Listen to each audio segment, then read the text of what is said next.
મિત્રો એકાદ વિકલાંગ બાળકનો વિડીયો આપણે શેર કરવાનો છે મિત્રો. એટલે આ વિકલાંગ બાળકની મદદ થાય ને એ આપણે કરવાનું છે. એના મા બાપ એની સેવા કરી રહ્યા છે. એટલે મિત્રો તમારીથી કાંઈ આર્થિક મદદ થાય એમ હોય તો જરૂર કરવી મારા વાલા. અને મદદ ન થાય તો કાંઈ નહીં, આ વિડીયોને ખાસ મિત્રો બધા શેર કરજો. અને આ વિકલાંગ બાળક છે કે એની જિંદગી બની જાય અને એની જિંદગીની અંદર એ આગળ વધે અને એની જીવન જીવવાની એને કાંઈક તક મળે એવી આપણે પ્રાર્થના કરવાની છે. અને મા બાપની પરિસ્થિતિ ખૂબ નબળી છે મારા વાલા. અને એના મકાન પણ તમને દેખાડું છું, પણ એના મા બાપ એની ખૂબ સેવા કરી રહ્યા છે.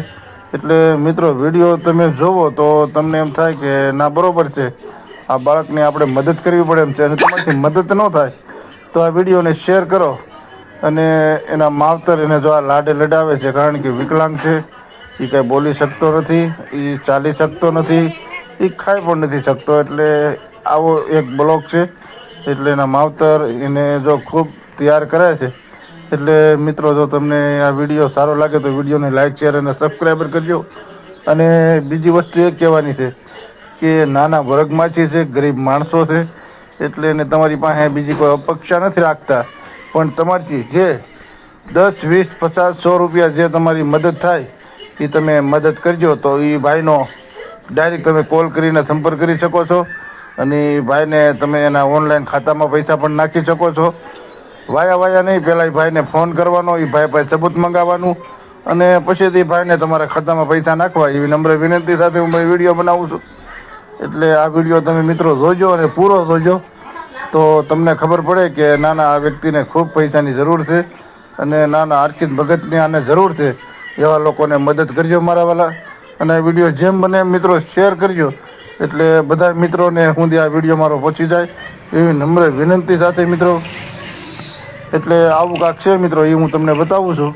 વિકલાંગ બાળક છે અને બાળકની બહુ આર્થિક પરિસ્થિતિ નબળી છે. એ મિત્રો તમે જુઓ.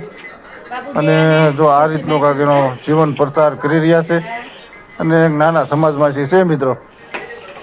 અને આવા કાંઈક માણસો છે મિત્રો. અને એનો ઘર તમને હું બતાવું છું. જો એના ઘરની પણ પરિસ્થિતિ કેવી છે એ પણ મિત્રો તમે જુઓ તો તમને એ પણ હું બતાવું એના ઘરની પરિસ્થિતિ. જો આવું રીતના મકાન છે ને માથે પતરાના કટકા નાખીને રહે છે, માથે નળિયા પણ નાખવાનો એને સગવડ નથી મારા વાલા. એટલે તમારથી કાંઈ જો પણ મિત્રો મદદ થાય તો એનો હું મોબાઈલ નંબર આ વિડીયોની અંદર એડિટ કરું છું. એટલે મિત્રો એ વ્યક્તિને ખાસ તમે કોલ કરજો. બોટાદ જિલ્લો ગઢડા તાલુકાના નિગાળા ગામનો છે આ વ્યક્તિ. એટલે જે પણ વ્યક્તિને આ વિડીયો જોવો અને ફોન કરજો અને આ ભાઈની મદદ આજથી જરૂર કરજો મારા વાલા બધા.